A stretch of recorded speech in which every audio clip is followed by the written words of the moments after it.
My name's Ian Bird. I'm the CEO of Community Foundations Australia. I like to say I've only ever done one thing, meaning, I played field hockey at the international level for a long time. My contribution was always about getting kind of the most out of the team. I feel like that played into my professional career, where I was pretty active in sports advocacy for a long time. Same principles, how do we do this together to make a bigger difference at the community level? The form of philanthropy that I've been involved with has almost always been collective.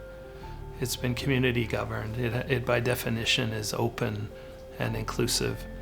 And so we're often looking for the things that sort of seem to be exemplars to us, are those cooperative approaches or those methods of mutuality. And I think that's part of the maturation of philanthropy, is that you find the individuals sort of fade into the background and the community comes to the foreground. The people that have been fostering community foundation work over the past 3 or 4 decades in particular have been doing it with some pretty particular constraints. And the way out of that for them has been not to be too bound by the definition.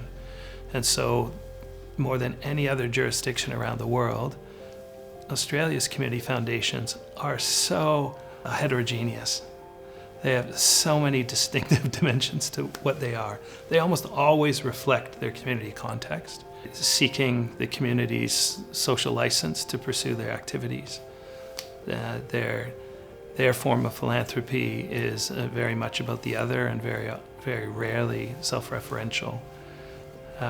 And more and more learning how to kind of cross boundaries and build bridges between different parts of a community that may not have frequently interacted with one another. In coming from Canada, people are often comparing the Australian experience to what we went through in Canada, where there was a similar sort of 2 phases of extensive growth. There's the potential to sort of misunderstand or overlook the specific thing that's here. Because what's happening in Australia has been that because of some constraints on community philanthropy, there's been a ton of innovation, and there's been a sharing culture that's emerged, and there's a real clear collective identity that community foundations, even though they're all in different places, actually are kind of in it together. This is precisely what's needed in the era that we're in now.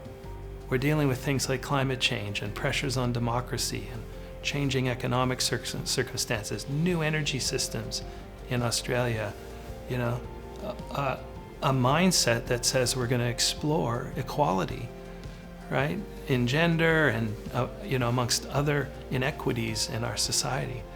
So Australia has a very important contribution to make.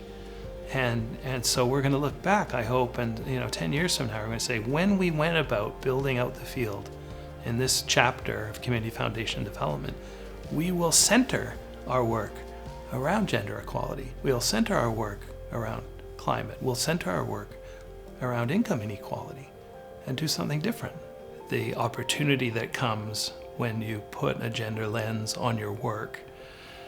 Yes, you may address something that's missing in how you see something, but actually more importantly, you start to see things differently.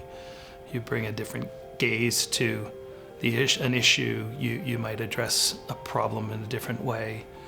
And ultimately, it comes from a position of seeking equity or seeking equality in how you grapple with something.